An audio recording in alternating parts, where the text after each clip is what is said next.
Lycopodium क्लेविटम, इसको इसकी पूरी पर्सनैलिटी को अंडरस्टैंड करते हुए, उसके सब्जेक्टिव ऑब्जेक्टिव सबको देखते हुए एक नेम सजेस्ट किया, डिफिडेंट येट प्रोफिशिएंट। ये दोनों वर्ड्स बहुत सिग्निफिकेंट है लाइकोपोडियम की अंडरस्टैंडिंग में। कैसे, उसको हम आगे देखते हैं। और second is bloated ego and bloated intestines. Bloating क्या होता है? अंदर सिर्फ हवा है और वो फूला हुआ है। वही चीज इसकी इंटेस्टाइन्स के साथ है, इसके डाइजेस्टिव सिस्टम के साथ है, और वही चीज इसकी ईगो के साथ है, इसकी एस्टीम के साथ है। कैसे, वो आगे देखते हैं। हमेशा की तरह एक शॉर्ट ब्रीफ लेते हैं, हम क्या कुछ करने वाले हैं आज। हम सबसे पहले इनर सेल्फ समझेंगे लाइकोपोडियम पर्सनैलिटी का, उस इनर सेल्फ से उपजने वाले रिजल्टेंट मेंटल सिम्टम्स और किस तरह की पर्सनैलिटी डेवलप होती है उस इनर सेल्फ के कारण लाइकोपोडियम की, उसको समझेंगे। उसके डिस्पोजिशन, उसके नेचर, उसके मेंटल जनरल्स के पर्सनैलिटी ट्रेट्स को देखेंगे। और फिर सबसे इंपॉर्टेंट कंक्रीट फिजिकल सिम्टम्स को देखेंगे। कुछ कंफर्मेटरी क्वेश्चंस देखेंगे जो डॉक्टर शंकरन पूछते हैं और बहुत सारे केसेस में मिलते हैं वो पॉइंटर्स, कंफर्मेटरी सिम्टम्स। और उसके बाद हमेशा की तरह हम 1 मिनट निमोनिक एंड रिवीजन करेंगे। ओके, तो सबसे पहले बात करते हैं डॉक्ट्रिन ऑफ सिग्नेचर की। वो कहते हैं कि ये जो लाइकोपोडियम है, ये किसी समय पर बहुत बड़े जंगल, बहुत बड़े बड़े ट्रीज हुआ करते, लेकिन विद टाइम जैसे डाइकॉट्स जब से आए, तो जैसे जैसे बड़े ट्रीज और बड़े हुए, तो ये ट्रीज छोटे छोटे छोटे होते छोटे हो गए, बहुत ज्यादा छोटे होते गए ये ट्रीज। तो जब कोई चीज बहुत बड़ी थी और बहुत छोटी हो गई अपने वजूद से, तो वहां से लाइकोपोडियम के अंदर वो बोलते हैं कि इस फीलिंग के साथ रेजोनेट करती हुई एक फीलिंग रहती है लाइकोपोडियम में, कि अगर मैं छोटा रहा तो मैं खत्म हो जाऊंगा, मेरा जीना दूभर हो जाएगा, इसलिए मुझे बड़े होना है। मैं बड़ा था, छोटा हो गया हूं, मुझे वापस बड़े होना ही होना है। तो ये डॉक्ट्रिन ऑफ सिग्नेचर लाइकोपोडियम को तीन चीजें देती है। एम्बिशन, उसको हर लाइकोपोडियम पर्सन ऑलमोस्ट आपको एम्बिशियस दिखेगा ही दिखेगा। एम्बिशियस क्या है? उसको अपनी जिंदगी में बहुत कुछ करना है, बहुत कुछ अचीव करना है और बहुत बड़ा बनना है, इस तरह का एम्बिशन रहेगा। ऑप्टिमिस्टिक, कितने भी चैलेंजेस आए, कुछ भी आए, कोई भी दिक्कत आए, ये लाइकोपोडियम पर्सन्स ने हार नहीं माननी है, इन्होंने आगे बढ़ते ही जाना है, इस तरह का ऑप्टिमिज्म ये लोग कैरी करते हैं अपने साथ। उसके अलावा ये लोग इंडस्ट्रियस हैं, बहुत मेहनती हैं, ये लगातार काम करते रहते हैं, ये लोग काम करने में नहीं थकते हैं। तो इस तरह की पर्सनैलिटी है lycopodium, from the doctrine of signature. Next, lycopodium belong करता है मॉसेस एंड फर्न्स को। ये डाइकॉट्स नहीं है। डाइकॉट्स क्या होता है? जिसमें सीड के दो पार्ट्स हैं, तो ये डाइकॉट्स नहीं है, बट ये प्लांट्स हैं। इसलिए ये थोड़ा सा अलग बिहेव करते हैं सेंसेशन लेवल पर। कैसे? मॉसेस एंड फर्न्स, अब लाइकोपोडियम के स्पोर्स होते हैं। स्पोर्स क्या है? कि वो एक प्लांट है, उसमें से एक स्पोर उड़ा, वो स्पोर उड़ के कहीं और जाकर सेटल हुआ और वहां पर उसको पूरा एक और प्लांट बनना है। ठीक है? तो वो स्पोर वहां पर जाकर गिरा, एक छोटा सा बीज, और उसको बड़े बनना है। लेकिन जब वो फूटेगा, फूटेगा मीन्स स्प्राउट करेगा, हल्का सा, उसकी हल्की सी जड़ें निकलेंगी, तो वो कितनी कमजोर जड़ें होंगी। इस थीम को थोड़ा सा याद रखना है कि लाइकोपोडियम्स के अंदर, मॉसेस एंड फर्न्स के अंदर ये फीलिंग रहती है कि यार मुझे, मेरी जड़ें बहुत कमजोर हैं, मुझे जड़ें बहुत डीप करनी है ताकि मैं ग्राउंड को पूरा ग्रिप करूं, मेरी फाउंडेशन स्ट्रांग हो, उसके बाद मैं फ्लरिश करूंगा। इसलिए जब तक मेरी वो जड़ें मजबूत नहीं हो जाती, तब तक मुझे बहुत ध्यान से रहना होगा, कोई चीज मुझे नुकसान ना कर जाए। और ये मेरी जड़ें मजबूत नहीं है, ये फीलिंग लाइकोपोडियम को बार बार और हमेशा सताती ही रहती है। कैसे? हम बहुत आराम से करेंगे आगे के सेशंस में। तो इस तरह से ये एक एटिपिकल प्लांट है। ठीक है? वो जड़ें फैलेंगी या नहीं, वो अभी तक फैली है या नहीं, तो हर सिचुएशन में ये चीज आ जाती है। ऐसा नहीं कि 10 साल की उम्र में एक बार ही उसकी जड़ें फैल गई थी, अब उसके लिए सब सेट हो गया। नहीं नहीं नहीं, हर सिचुएशन में उसके साथ यही लगता है उसको, कि पहले मैं अपनी जड़ें मजबूत कर लूं, क्या मैं इतना स्ट्रांग हूं कि मैं इस चीज को कर पाऊं? अगर हूं तो मैं करूं, नहीं तो पहले मैं खुद के ऊपर वर्क करूं। तो यहां से आता है इसका कोर प्रिंसिपल, लाइकोपोडियम की core feeling, fear of undertaking the new. कुछ नया शुरू करने में मुझे बहुत घबराहट होती है। क्यों? क्योंकि मैं जैसे अभी स्पोर हूँ, एक नई जगह पर आकर गिरा हूँ, पता नहीं मैं यहाँ पर एस्टैब्लिश हो पाऊँगा या नहीं। तो पहले मुझे यार पता नहीं करना चाहिए या नहीं, पता नहीं करना चाहिए नहीं। लेकिन जब करने का शुरू कर दिया, उसके बाद वो बहुत अच्छा फ्लरिश कर सकते हैं वहाँ पर। ठीक है? फिर उनका कॉन्फिडेंस अच्छा हो जाता है और उसके बाद वो कहते हैं now I rule the game. अब सब कुछ मेरे अकॉर्डिंग चलेगा। फिर मैं बादशाह हूँ वहाँ का। ठीक है? तो ये एक एट उन लोगों के लिए जो लोग सेंसेशन सिस्टम को अच्छे से जानते हैं, थोड़ा उनके लिए ये है। लाइकोपोडियम से बात करते वक्त अक्सर लगेगा कि ये हम किसी एक मिनरल किंगडम के पेशेंट से बात कर रहे हैं। क्यों? क्योंकि वो लगातार बात करेगा मेरी कमजोरी, मेरा कॉन्फिडेंस, मेरे अंदर की ये स्टेट, मुझ में ये कमी है। तो वो मेरी लैकिंग की और मुझे ये चाहिए, इस चीज के बारे में बात करेगा। लेकिन उसको जो चाहिए वो किसी भी रो ऑफ पीरियोडिक टेबल में, किसी भी रो एंड कॉलम में फिट नहीं आएगा। तो उसका मतलब क्या है कि वो अपनी सिर्फ कमी की बात नहीं कर रहा, वो अपने जनरल कॉन्फिडेंस की बात कर रहा है कि मेरे को पहले श्योर हो जाऊं, उसके बाद मैं करूंगा। तो ये थोड़ा सा डिफरेंस रहता है जिसको आप ध्यान से समझ कर चलेंगे। ओके? तो इस ये जो उसके अंदर है कि कर सकता हूं, लेकिन अभी मैं करने की अवस्था में हूं या नहीं हूं, ये चीज देती है इसकी इस ट्रेट को जन्म। Diffident but proficient. डिफिडेंट क्या होता है? Lack of confidence. उसमें इनिशियली कोई कॉन्फिडेंस नहीं है। जैसे हम लेफ्ट साइड पर देख रहे हैं, वो भी गेट में एंटर कर रहा है जिस वक्त पे, तो उसको लगता है यार मैं बड़ा है ना, एंटिसिपेशन सी फील हो रही है, जाऊं या ना जाऊं। नया शहर है, नई जॉब है, नया काम मिला है, मेरा स्कूल चेंज हुआ है, मेरी जॉब चेंज हुई है, मैं उस शहर में रहता था, अच्छा था, अब इस शहर में आ रहा हूँ। तो नई चीज़ को शुरुआत करने में उसको बहुत झिझक महसूस होती है, लो कॉन्फिडेंस महसूस होता है। लेकिन एक बार जब वो गेम के अंदर एंटर करता है, तो बेसिकली वो बहुत इंटेलिजेंट है, बहुत मेहनती है, बहुत ऑप्टिमिस्टिक है। वो रूल करता है सारी चीज़ को, और उसके बाद वो बाद में क्या बनता है? प्रोफिशिएंट। वो बहुत एफिशिएंट बन के उभर उभरता है। ठीक है? एक कमज़ोर सा स्पोर जाकर गिरता है, लो कॉन्फिडेंस में रहता है, डिफिडेंट होता है, लेकिन वो एक्चुअली बहुत एफिशिएंट होता है, तो वो बहुत प्रोफिशिएंट होकर वहां पर अ, विस्तार करता है और फ्लरिश करता है। ठीक है? तो ये है लाइकोपोडियम की पर्सनैलिटी। अगर आप साथ में थोड़ा थोड़ा रिलेट कर पा रहे हैं, तो आप केस के साथ भी रिलेट करोगे। उसको स्कूल चेंज होने पर वो लोग ऊपर हैं, वो लोग बेटर हैं, वो इस इन कंपैरिजंस के साथ होना उस पेशेंट को अफेक्ट करता था। तो वो कोर था जिसने लाइकोपोडियम को आइडेंटिफाई करवाया। ओके? लेकिन बाकी सारे एस्पेक्ट्स के साथ हमें कंफर्मेशन जरूर लेनी है। किसी भी केस में सिर्फ एक चीज पर प्रिस्क्राइब नहीं करना, प्रिस्क्राइब केवल टोटलिटी पर करना है। ओके? तो इनिशियल फियर की हमने बात की कि उसको एंटिसिपेशन रहती है, उसको extreme lack of self confidence feel होता है। क्यों फील होता है हमने बात की। उसके इसीलिए उसको एवर्जन है नई चीज़ों से। नई चीज़ें करने में एकदम से उसको दिक्कत, परेशानी, घबराहट होती है। लेकिन जब वो उसमें स्टेप इन करता है, then he achieves the excellence. और उसके बाद हम राइट साइड वाला देखते हैं कि उसके बाद वो उसकी कॉन्फिडेंट बॉडी लैंग्वेज है, फेस अप है, और वो पूरा स्ट्रेंथ के साथ उस सब चीज़ों को डील करता है। ठीक है? आई होप इतना पॉइंट क्लियर हो चुका है आपको। ये बहुत इंपॉर्टेंट एसेंस है लाइकोपोडियम के लिए। डिफिडेंट बट प्रोफिशिएंट कहाँ कहाँ पर देखते हैं? रिस्पॉन्सिबिलिटीज। उसको बेसिकली रिस्पॉन्सिबिलिटी पसंद नहीं है, वो नहीं लेना चाहता कोई जिम्मेदारी। वो डरता है कि यार नहीं, जिम्मेदारी नहीं लेनी है मुझे किसी चीज की।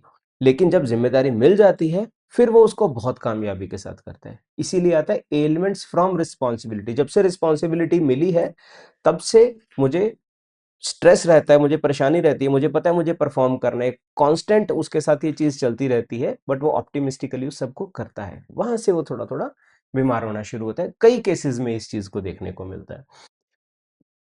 कई केसेस ऐसे देखने को मिलते हैं। मैं 10 साल का था, मेरे पिताजी का निधन हो गया था। पिताजी चल बसे थे। तो 5 बहनें थी या 3 बहनें थी या जो भी सिचुएशन थी, अब सारी जिम्मेदारी मुझ पर थी। उसका बड़ा भाई भी है एक 25 साल का, लेकिन उसको लगता है कि 10 साल का मैं हूँ, जिम्मेदारी अब मुझ पर आ गई है, क्योंकि 25 साल वाला भाई कुछ करता नहीं है। वहां से वो रिस्पॉन्सिबिलिटी को लेता है और उसके बाद ग्रो करता है, सब कुछ करता है, परिवार अच्छा हो जाता है, लेकिन वो बंदा बीमार हो जाता है। इस तरह की personalities can be lycopodium if the totality matches. Same चीज उसकी सेक्सुअलिटी में भी है, वो सेक्सुअलिटी को एंजॉय करता है, उसको गर्लफ्रेंड्स बनानी है, उसको रिलेशंस बनाने हैं, लेकिन कमिटमेंट नहीं करनी है, तो वो नॉन कमिटल रिलेशनशिप्स को रखता है। उसकी जो भी टर्मिनोलॉजीज होती हैं, चाहे वो प्रोस्टिट्यूट्स के पास जाना है या गर्लफ्रेंड्स बनाना इस तरह की के just no one night stand types, but उसको उसको उसमें कमिटमेंट नहीं करनी है लॉन्ग टर्म कुछ भी। ऐसे ही चीज उसकी स्टेज परफॉर्मेंसेज में भी होती है कि अगर कोई उसको स्पीच देनी है, कोई काम करना है, इनिशियली वो बहुत रिलक्ट करेगा कि यार मैं जाऊं या ना जाऊं, मैं जाऊं, मुझे बड़ी घबराहट सी हो रही है यार शुरू करने से पहले। लेकिन जहां उसने पहले कुछ अक्षर बोले, परफॉर्मर वो है अंदर से, तो जैसे ही उसने कुछ अक्षर बोले उसका कॉन्फिडेंस रीगेन होगा और उसके बाद वो बहुत अच्छी प्रेजेंटेशन देकर वापस आएगा। ये सिचुएशन है लाइकोपोडियम की। New job, new office, new city, new country, ये जो कुछ भी इस तरह की सिचुएशंस हो उसमें लाइकोपोडियम हम पहचान सकते हैं। तो ये दो अपोजिट जो पोल्स हैं, इसी के साथ उसके अंदर एक इनर पैराडॉक्स पैदा होता है, दो चित्ती पैदा होती है। कैसे, वो देखते हैं। तो इनर पैराडॉक्स लाइकोपोडियम का किस पर बेस्ड है? सबसे नीचे जो इसके आता है, sense of inadequacy and weakness. मैं कमजोर हूं, मैं पता नहीं तैयार हूं या नहीं, क्या मेरे में इतनी स्ट्रेंथ है या नहीं। लेकिन उसके ऊपर क्या बनता है उसका, फियर ऑफ मीटिंग पीपल, मैं नए लोगों को मिलना नहीं चाहता, मेरी कमियों को मैं दिखाना नहीं चाहता। ये सब कुछ उसके एक साइड पर अंदर इनर वीकनेसेस हैं, लेकिन वो अपनी इनर वीकनेस को बाहर सीधा सीधा शो नहीं करता। वो बाहर क्या शो करता है, एक compensated state, fear of exposure. मैं मुझे मेरा किसी को कहीं पता ना लग जाए कि मैं कमजोर महसूस कर रहा हूं अंदर, तो उसके अगेंस्ट वो क्या करता है, वो अपनी ईगो को इन्फ्लेट करके रखता है, वो छाती चौड़ी करके रहेगा। वो अपनी अचीवमेंट्स, छोटे से छोटी चीजों को भी वो लगा देगा कि ये मेरी अचीवमेंट है, या कुछ भी अचीवमेंट नहीं है तो भी वो झूठ मूठ में अपनी अचीवमेंट्स बताना शुरू कर देगा, मैंने ये किया, मैंने वो किया, मैं इतना पावरफुल हूं, मैं ये हूं, मैं वो हूं। ठीक है, तो इस तरह से वो अपनी वीकनेसेस को कवर करने के लिए इस तरह का फेक एक बोस्टिंग सिस्टम क्रिएट कर लेगा। उसको नए लोगों से मिलना अच्छा नहीं लगता, तो वो क्या करता है, वो अपोजिट उसका डिफेंस क्या लेगा कि भाई मैं अपने उन्हीं लोगों के साथ रहूंगा जिनके ऊपर मेरा रॉब चलता है, जिनको मैं डांट सकता हूँ, जिनको मैं अपनी मर्जी से कुछ भी करवा सकता हूँ, और जिनके ऊपर मैं अपनी पावर शो कर सकता हूँ। वो इस तरह के लोगों के साथ ज्यादा रहना पसंद करेगा। और अपनी इनर वीकनेस के अगेंस्ट वो क्या करेगा, डोमिनेशन, हॉटी, एक बहुत बॉसी सा एटीट्यूड बनाकर चलेगा कि यार इस बंदे से तो बात ही मत करो, काम की बात ही करो, वरना कुछ नहीं पता ही कब किसी को सुना देगा कुछ भी। तो इस तरह से वो जो अननोन लोग हैं वो उससे दूर रहेंगे, वो सिर्फ अपने उन्हीं लोगों के बीच में रहेगा जिनमें उसकी चलती है, और यहाँ से वो अपना धीरे धीरे करके काम करेगा, अपने आप को बिल्ड करेगा, और फिर एक लेवल पर सेट कर लेगा खुद को। डॉक्टर विथलकाज इस जर्नी को 3 स्टेजेस में एक्सप्लेन करते हैं। पहली स्टेज वो बोलते हैं ओवर कंपनसेशन, जहां पर वो अपनी कमियों को नीचे रखेगा और सिर्फ बातों में अपनी अचीवमेंट्स के बारे में ज्यादा बात करेगा, और वो चाहता है कि सब लोग उसको प्रेज करें, उसके बारे में अच्छा बोलें, और इतने में उसको समय मिल जाएगा खुद को प्रूव करने का कि हाँ मैं सब कर सकता हूँ। फिर आती है दूसरी स्टेट। दूसरी स्टेट में उसको, वो अगर नहीं कर पा रहा है जितना वो करना चाहता है, जिस तरह की सराउंडिंग्स में है उतना परफॉर्म नहीं कर पा रहा है, फिर वो क्या करेगा, फिर उसका ये जो ब्लफ है वो और ज्यादा थोड़ा स्ट्रांग हो जाएगा। अब वो सबके ऊपर डांटना शुरू करेगा, अब सबको ऐसे नहीं करना, वैसे नहीं करना, अपनी बॉडी लैंग्वेज को, अपने डोमिनेशन को और ज्यादा डोमिनेशन का सहारा लेगा। पहले वो सिर्फ अपनी शो ऑफ का सहारा ले रहा था, अब वो डोमिनेशन का सहारा लेने लगा है। लेकिन इस बीच उसके फियर और एंजाइटीज बढ़ गए हैं। फियर और एंजाइटीज हमेशा गट पर अक्सर इफेक्ट करते हैं, तो उसको यहाँ पर थोड़े से गट सिम्टम्स आने शुरू हो जाएंगे। फिर अगर फिर भी उसकी बात नहीं बनती, तो एक लेवल पर जाके उसका सिस्टम एग्जॉस्ट हो जाएगा, मेंटली डिक्लाइन करने लगेगा, कंफ्यूजन रहेगी। इंटेलेक्ट अब काम कर करके जब थक चुका है, तो फिर इंटेलेक्ट लोअर डाउन होना शुरू हो जाएगा। यहां पर उसको अर्ली एजिंग के sign and symptoms clearly visible शुरू हो जाएंगे। 15-20 साल के लड़के जिनके बाल सफेद होने शुरू हो गए, कैन बी लाइकोपोडियम, अगर पूरी टोटलिटी मैच करती है तो। ओके। तो ये डॉक्टर विथलकाज ने 3 stages the essence of materia Medica में। तो हम इसको 3 हिस्सों में देखते हैं। हु दे आर, वो अंदर से एक्चुअली क्या है। Fear of undertaking anything new, कुछ भी नया करने से डर लगता है। Fear of responsibilities and fear elements from responsibilities, लेकिन फिर भी रिस्पॉन्सिबिलिटी लेनी है उनको। और उनको अपनी पॉम्पस, अपनी हैक्कड़, अपना जो शो ऑफ है वो बहुत प्यारा है कि यार मैं कमजोर हूं, लेकिन मुझे कमजोर नहीं, मुझे दिखना ऐसे ही है कि मैं बड़ा एक मजबूत या हाई टाइप का बंदा हूं, है ना। तो इंपॉर्टेंस फील्स हिज पॉम्पस, अपनी पॉम्पस को बहुत ज्यादा इंपॉर्टेंट फील करता है वो। और उसी लेवल पर हु दे आर में कि उसका अगर किसी चीफ के साथ, किसी सीनियर पर्सन के साथ झगड़ा हो गया, डिस्कॉर्ड हो गया, अनबन हो गई, तो वो चीज बहुत अफेक्ट करती है। तो ये है वो कैसे लोग हैं। अब वो क्या चाहते हैं, वो चाहते हैं कि मैं सबको इंप्रेस करूं, सब मुझसे प्रभावित हो जाए कि वाह यार, वाह भाई वाह, क्या बात है लाइको, तूने तो कमाल कर दिया। Boaster, he wants to be considered as rich. अब वो पैसा खर्चता है खुद पर कम, औरों पर ज्यादा। कि मेरे दोस्त हैं, दोस्तों के बीच में मैं पैसा खर्चूंगा, क्यों खर्चूंगा, ताकि उनको लगे भाई ये तो पैसे वाला बंदा है, इसके साथ रहना है। तो फिर वो लोग उसके साथ रहेंगे, उसका कहना मानेंगे। वो उनके ऊपर रौब भी झाड़ेगा अपनी, वो हमने पहले बात की ना, वो उन लोगों को साथ सराउंडेड रहेगा जो लोगों के को वो डांट सकता है, जिनके ऊपर अपनी पावर चला सकता है। उसने कहीं नई सिचुएशन पे जाना है तो वो अपने 4 लोग पहले ही साथ लेकर जाएगा, हाँ भाई इनके साथ, इनके सराउंडिंग के अंदर मैं रहूंगा, मैं मस्त रहूंगा। कॉन्फिडेंस वांट ऑफ, लेकिन ब्लफिंग, वो अंदर से कॉन्फिडेंस वांट ऑफ है, लेकिन वो चाहते हैं कि मेरा ब्लफ चलता रहे। एंड प्रेज डिजायर्स, तो ये सब करने के लिए वो करते क्या है, प्रोजेक्शन क्या है उनके, प्रोजेक्ट मीन्स वो क्या दिखाते हैं बाहर। हॉटी, प्राइड, बहुत अकड़ में रहने वाले। डिक्टेटोरियल, हर किसी को डांट के बोलने वाले, ओए ऐसे कर, अरे ये करो, क्यों नहीं करा, इस तरह के बिहेवियर्स का होना। Haughty, pride, stiff and pretentious, इस रूब्रिक को हम आगे करेंगे, एक कंटेक्स्ट में बहुत इंपॉर्टेंट रूब्रिक बनता है। टॉक्स डिक्टेटोरियल, उसका बोलने का ढंग ही ऐसा हो चुका है कि वो बहुत एक कमांडिंग टोन में बोलता है।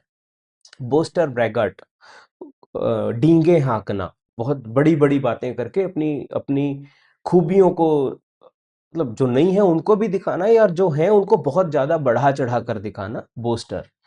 Hard for subordinate and agreeable to superiors, जो उससे नीचे हैं उनको, कहीं वो रेस्टोरेंट में गया तो वेटर्स के साथ उसने बदतमीजी करनी है। जो फ्रंट डेस्क पर पर्सन है, जो जो है ना, वो एक बाउंड है, वो उसको ऊंचा नहीं बोल सकता, लेकिन लाइकोपोडियम पर्सन उस बंदे को ऊंचा बोल देगा जो पता है कि ये तो मेरे को वापस में जवाब नहीं दे सकता। तो लेकिन जो उसके बॉसेस हैं उनके सामने वो भीगी बिल्ली बन के रहेगा, जी सर, जी सर, हाँ जी सर, करूंगा सर, जैसे कहोगे सर वैसे ही सर, हो जाएगा सर, ये चीज उसकी रहेगी। पावर लव ऑफ, वो प्रोजेक्ट करते हैं कि वो बहुत पावरफुल हैं, और वो हर पावरफुल चीज से प्यार करते हुए दिखेंगे हमें। Ambitious means employed every possible, ये भी बहुत कैरेक्टरिस्टिक रूब्रिक है लाइकोपोडियम के लिए। वो इतने एम्बिशियस हैं कि साम दाम दंड भेद जो बन पड़ेगा सब करेंगे, लेकिन मेरा काम होना चाहिए। एक मूवी थी गुरु, तो उसमें मैं ये नहीं कह रहा कि वो पर्सन लाइकोपोडियम है, बट उसका एक डायलॉग था कि मैं चांदी की जूती और सोने की जूती सब साथ में रखता हूँ, जहां पर चांदी की जूती चलेगी वो चलाऊंगा, जहां चांदी की जूती मीन्स सिल्वर टंग, प्रेज करना, किसी के बारे में अच्छा बोलो और अपना काम निकलवा लो। और सोने की जूती मतलब किसी को पैसा देना पड़ेगा, ब्राइब करना पड़ेगा, जो करना पड़ेगा करूंगा, लेकिन मेरा काम होकर रहेगा। ठीक है, तो ये है वो 3 एस्पेक्ट्स। वो क्या क्या है, वो क्या चाहते हैं, और उसके लिए वो कैसा दिखाते हैं खुद को।